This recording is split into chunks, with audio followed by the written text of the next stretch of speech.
कहीं जुल्फ का बादल ओहो, कहीं रंगियां चल आहा।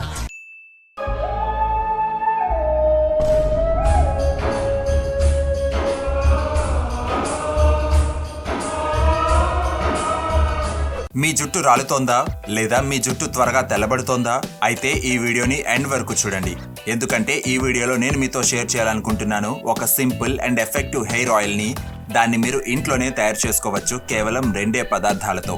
ఈ హెయిర్ ఆయిల్ ఎంత ఎఫెక్టివ్ అంటే మీరు ఈ హెయిర్ ఆయిల్ ని కరెక్ట్ పద్ధతిలో యూజ్ చేసినట్లయితే కొద్ది రోజుల్లోనే మీ జుట్టు రాలడం తగ్గుతుంది, జుట్టు నల్లబడుతుంది మరియు జుట్టుకు స్ట్రెంగ్త్ కూడా వస్తుంది. రండి ఆలస్యం చేయకుండా స్టార్ట్ చేద్దాం. Hello friends, welcome to fit tuber Telugu. ఈ న్యాచురల్ హెయిర్ ఆయిల్ ని తయారు చేసుకోవడానికి మీకు కావాలి 2 పదార్థాలు, అవి ఉల్లి మరియు నువ్వుల నూనె. హెయిర్ ఆయిల్ ని తయారు చేసుకోవడానికి మీరు 4 ఉల్లిపాయలను తీసుకోండి. మీరు ఎలాంటి ఉల్లిపాయలను ఎంచుకోవాలంటే అవి బాగా ఆరి ఉండాలి. ఆరిన ఉల్లిపాయలను ఎలా గుర్తించాలంటే మీరు ఉల్లిపాయను నొక్కినట్లయితే అది మెత్తగా ఉండకూడదు. ఎర్రటి ఉల్లిపాయలను ఎంచుకోండి, ఎందుకంటే ఎర్ర ఉల్లిపాయల్లోనే పుష్కలంగా సల్ఫర్ ఉంటుంది కాబట్టి. అది హెయిర్ ఫాల్ ని ఆపుతుంది, జుట్టును తెల్లబడనివ్వదు మరియు జుట్టును దృఢంగా చేస్తుంది. 4 ఉల్లిపాయలను చిన్న చిన్న ముక్కలుగా చాప్ చేసుకోండి. మరొక ఇంగ్రీడియంటే నువ్వుల నూనె. నువ్వుల నూనెను ఆయుర్వేదంలో నూనెలకు రారాజుగా పిలుస్తారు. ఇది చాలా ఈజీలీ అండ్ డీప్లీ స్కాల్ప్ లోకి పెనిట్రేట్ అవుతుంది. నువ్వుల నూనె anti fungal and anti bacterial అవ్వడం చేత డాండ్రఫ్ యొక్క సమస్యను రానివ్వదు. ఇప్పుడు గ్యాస్ పై ఒక ఐరన్ కడాయిని పెట్టండి. ఈ హెయిర్ ఆయిల్ ని తయారు చేయడానికి ఐరన్ కడాయినే యూజ్ చేయండి, ఎందుకంటే ఐరన్ కడాయిలో తయారు చేయబడిన ఆయిల్ న్యాచురల్ పద్ధతిలో జుట్టును నల్లబరుస్తుంది మరియు అందులో ఉండే ఐరన్ కంటెంట్ కూడా జుట్టును స్ట్రెంగ్థెన్ చేస్తుంది. కడాయి కొద్దిగా వేడెక్కాక అందులో 1/2 లీటర్ నువ్వుల నూనెను వేసుకోండి. గ్యాస్ ని లో ఫ్లేమ్ లో పెట్టుకోండి. ఇప్పుడు ఇందులోకి కట్ చేసుకున్న ఉల్లిపాయలను వేసుకోండి. ఉల్లిపాయలను 20 నిమిషాల పాటు బాగా ఫ్రై చేసుకోండి. కలుపుతూనే ఉండండి, ఉల్లిపాయలు మాడకూడదు. 20 నిమిషాల్లో ఉల్లిపాయలు బాగా వేగిపోతాయి అండ్ ఆయిల్ కలర్ డార్క్ గా అయిపోతుంది. ఇప్పుడు ఈ ఆయిల్ ని 4 గంటల పాటు మూత పెట్టి వదిలేయండి. ఆయిల్ చల్లబడుతుంది అండ్ ఉల్లిపాయల్లోని పూర్తి సారం ఆయిల్లోకి చేరుతుంది. 4 గంటల తర్వాత నూనెను ఫిల్టర్ చేసుకొని బాటిల్లో పోసుకోండి. మిగిలిన ఉల్లిపాయలను పడేయండి. అంతే, ఈ real onion hair oil ready అయిపోయింది మీ జుట్టుకు అప్లై చేసుకోవడానికి. రండి డిస్కస్ చేసుకుందాం ఈ ఆయిల్ ఎలా అప్లై చేసుకుంటే మాక్సిమం బెనిఫిట్స్ అందుతాయి అండ్ మాట్లాడుకుందాం ఎక్కువ మంది ఈ ఆయిల్ గురించి అడిగే ప్రశ్నల కోసం. ఈ ఆయిల్ ని ఎప్పుడు ఎలా అప్లై చేసుకోవాలి? ఈ natural home made onion hair oil ని మీరు 2 విధాలుగా యూజ్ చేసుకోవచ్చు. మొదటిది నార్మల్ హెయిర్ ఆయిల్ లాగా, అంటే ఉదయం స్నానం చేశాక కొద్దిగా ఆయిల్ ని చేతుల్లో వేసుకొని బాగా రబ్ చేసుకోండి. దీంతో కొద్దిగా వేడిగా అవుతుంది. ఇక ఈ ఆయిల్ ని హెయిర్ కి అప్లై చేసుకోండి. రెండవ విధానం, ఈ ఆయిల్ ని రాత్రి పడుకునే ముందుగా మీ హెయిర్ అండ్ స్కాల్ప్ కి మసాజ్ చేసుకోండి. లైట్ ప్రెషర్ తో సర్క్యులర్ మోషన్ లో మసాజ్ చేసుకోండి. మీ పిల్లోస్ స్ట్రెయిన్ అవ్వకుండా ఉండడానికి ఒక టవెల్ ని వేసుకోండి మరియు రాత్రంతా ఆయిల్ ని హెయిర్ కి ఉంచేయండి. ఇది చాలా త్వరగా రిజల్ట్ ని ఇస్తుంది. ఉదయం షాంపూ చేసుకోండి. మొదటి పద్ధతిని రోజు చేయొచ్చు అండ్ రెండవ విధానాన్ని వారంలో అట్లీస్ట్ 2 సార్లు చేయండి. ఈ ఆయిల్ ఎన్ని రోజుల్లో రిజల్ట్ ని ఇస్తుంది? ఫ్రెండ్స్, ఏ విధంగా అయితే చెడ్డ వస్తువులు ఒకే రోజులో రిజల్ట్ ని ఇవ్వవో, అలాగే మంచి వస్తువులు కూడా ఒకే రోజులో బెనిఫిట్స్ ని అందివ్వలేవు. కానీ ఈ ఆనియన్ హెయిర్ ఆయిల్ ని 1 నెల పాటు రెగ్యులర్ గా యూజ్ చేసినట్లయితే మీకు దాని రిజల్ట్ తప్పక కనిపిస్తుంది. ఎలా నమ్మాలి ఈ హెయిర్ ఆయిల్ నిజంగానే ఎఫెక్టివ్ అని? ఫ్రెండ్స్, ఎర్ర ఉల్లిపాయల రసంలో అధిక మోతాదులో సల్ఫర్ ఉంటుంది.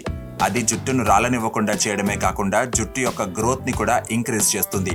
ఆయుర్వేదంలో ఎర్ర ఉల్లిపాయల వల్ల జుట్టుకు కలిగే ఎన్నో లాభాలను గురించి చెప్పబడింది. కానీ ఇప్పుడు ఈ విషయాన్ని మోడర్న్ సైన్స్ కూడా ప్రూవ్ చేస్తుంది. 2002లో ఒక స్టడీ జరిగింది. అందులో 2 గ్రూప్స్ ఉన్నాయి. ఒక గ్రూప్ కొద్ది రోజులు క్రమం తప్పకుండా రెడ్ ఆనియన్ జ్యూస్ తో జుట్టును వాష్ చేసుకున్నారు. మరొక గ్రూప్ కేవలం వాటర్ ని యూజ్ చేశారు. లాస్ట్ కి ఏం తేలిందంటే, ఏ గ్రూప్ అయితే ఆనియన్ జ్యూస్ తో హెయిర్ వాష్ చేసుకున్నారో వాళ్ళ యొక్క హెయిర్ గ్రోత్ బాగా పెరిగిందని. ఆనియన్ జ్యూస్ కొలాజన్ ప్రొడక్షన్ లో హెల్ప్ చేస్తుంది. దాంతో న్యూ హెయిర్ ఫాలికల్స్ ఓపెన్ అయ్యి స్కాల్ప్ ఏరియాలో బ్లడ్ సర్క్యులేషన్ ని కూడా పెంచుతుంది. ఆనియన్ జ్యూస్ లో క్యాటలేజ్ అనే ఒక యాంటీ ఆక్సిడెంట్ ఎంజైమ్ ఉంటుంది. అది తెల్ల జుట్టును నల్లగా చేయడంలో హెల్ప్ చేస్తుంది. ఇప్పుడు ఇంకొక క్వశ్చన్ వస్తుంది, ఆనియన్ హెయిర్ ఆయిల్ మార్కెట్లో లభిస్తుందిగా, మరి ఇంట్లో ఎందుకు చేసుకోవాలి అని. ఎప్పుడైతే ఆనియన్ హెయిర్ ఆయిల్ యొక్క బెనిఫిట్స్ సైన్స్ ద్వారా ప్రకటించబడిందో వెంటనే మార్కెట్లో ఆనియన్ హెయిర్ ఆయిల్ యొక్క లైన్ పెరిగిపోయింది. కానీ మార్కెట్లో లభించే ఆనియన్ హెయిర్ ఆయిల్స్ వల్ల 3 ప్రాబ్లమ్స్ రావచ్చు. మొదటిది, అవి కొంచెం ఖరీదెక్కువ. ఇమామి యొక్క cash king ayurvedic onion hair oil యొక్క 200 ml మీకు లభిస్తుంది 337 రూపాయలకు. అదే మనం ఇంట్లో తయారు చేసుకున్న ఆనియన్ హెయిర్ ఆయిల్ యొక్క 200 ml మీకు లభిస్తుంది కేవలం 64 రూపాయలకే. రెండవ ప్రాబ్లం ఏంటంటే కమర్షియల్ ఆనియన్ హెయిర్ ఆయిల్స్ లో ఆనియన్ యొక్క యాక్చువల్ కాన్సన్ట్రేషన్ చాలా తక్కువగా ఉంటుంది. ఈ cash king onion hair oil యొక్క 100 ml లో కేవలం 0.5 గ్రాముల ఆనియన్ జ్యూస్ మాత్రమే ఉంటుంది. చాలా వరకు కంపెనీస్ కేవలం మార్కెటింగ్ కోసం ఆనియన్స్ ని ఇంగ్రీడియంట్స్ లో చూపిస్తూ ఉంటాయి. మూడవ ప్రాబ్లం ఏంటంటే అన్నీ ఉన్నప్పటికీ ఆయిల్లో కెమికల్ ఫిల్లర్స్ ని యాడ్ చేస్తారు. ఈ cash king so called onion hair oil లో DST వంటి హార్మ్ఫుల్ ప్రిజర్వేటివ్స్ ని యాడ్ చేశారు. ఫ్రెండ్స్, ఆయిల్ ఎలాంటి వస్తువు అంటే అందులో ఎలాంటి ప్రిజర్వేటివ్స్ యాడ్ చేయాల్సిన అవసరమే లేదు. మనం ఇంట్లో తయారు చేసుకున్న ఆయిల్ ని 6 నెలల పాటు హ్యాపీగా యూస్ చేసుకోవచ్చు, ఎలాంటి ప్రిజర్వేటివ్స్ అవసరం లేకుండానే. ఇంకా కాస్మెటిక్ కలర్స్, ఆర్టిఫిషియల్ ఫ్రాగ్రెన్సెస్ ని కూడా యాడ్ చేస్తారు. ఇది కేవలం కేష్ కింగ్ యొక్క ఆనియన్ హెయిర్ ఆయిల్ గురించే కాదు, మిగిలిన బ్రాండ్స్ కూడా సేమ్ స్టోరీనే ఫాలో అవుతున్నాయి. అదే ఈ ఆనియన్ హెయిర్ ఆయిల్ అయితే మీ కళ్ళ ముందే తయారు చేయబడింది. ఇందులో ఆనియన్ జ్యూస్ కూడా అధిక మోతాదులో ఉంటుంది అండ్ ఇది ఎంతో శుద్ధమైనది కూడా, అందుకే చాలా పవర్ఫుల్. ఈ హెయిర్ ఆయిల్ యొక్క స్మెల్ ఎలా ఉంటుంది? ఈ ఆనియన్ హెయిర్ ఆయిల్ యొక్క స్మెల్ ఓకేగా ఉంటుంది, మరి స్ట్రాంగ్ ఆనియన్ స్మెల్ ఏమీ రాదు. కానీ మీరు కావాలనుకుంటే మంచి స్మెల్ కోసం ఈ ఆయిల్ ని తయారు చేసే సమయంలో ఉల్లిపాయతో పాటుగా కొద్దిగా కరివేపాకును కూడా వేసుకోవచ్చు. దీనివల్ల ఆయిల్ యొక్క స్మెల్ చాలా బెటర్ అవుతుంది. ఇందులో నువ్వుల నూనె కాకుండా మరేదైనా ఆయిల్ ని యూజ్ చేసుకోవచ్చా? ఆయుర్వేదంలో మోస్ట్లీ మెడిసినల్ ఆయిల్స్ తయారు చేసేటప్పుడు నువ్వుల నూనెను మాత్రమే యూజ్ చేస్తారు. దీనికి 2 రీజన్స్ ఉన్నాయి. మొదటిది, నువ్వుల నూనె హైలీ పెనిట్రేటివ్ గా ఉంటుంది, అందుకే శరీరంలోని సూక్ష్మ నాడుల వరకు చేరి తన పనితనాన్ని చూపిస్తుంది. రెండవది, నువ్వుల నూనె ఎవ్రీ బాడీ టైప్ కి ఈజీలీ సూట్ అవుతుంది, అంతే తప్ప ఇంకేం లేదు. ఒకవేళ మీరు కావాలనుకుంటే నువ్వుల నూనెకు బదులుగా కొబ్బరి నూనె లేదా ఆవ నూనెను కూడా యూజ్ చేసుకోవచ్చు. కానీ గుర్తుంచుకోండి, కోల్డ్ ప్రెస్డ్ చెక్కగానుగ నూనెను మాత్రమే ఎంచుకోండి. మార్కెట్లో ఈజీగా లభిస్తున్నాయి. మీ కన్వీనియన్స్ కోసం డిస్క్రిప్షన్ బాక్స్ లో లింక్ కూడా ఇచ్చాను. ఫ్రెండ్స్, సమయం ఆసన్నమైంది. మనం ఈ ఖరీదైన ఆర్టిఫిషియల్ ఫ్రాగ్రెన్స్, మినరల్ ఆయిల్ కలిగిన విషతుల్యమైన ఆయిల్స్ కి నమస్తే చెప్పి ఈ real and effective onion hair oil ని ఇంట్లోనే తయారు చేసుకుని మీ జుట్టును కాపాడుకోవడానికి. ఈ వీడియో మీకు హెల్ప్ఫుల్ గా అనిపిస్తే ప్లీజ్ తప్పక లైక్ చేయండి. My name is Vivek. I thank you so much for watching.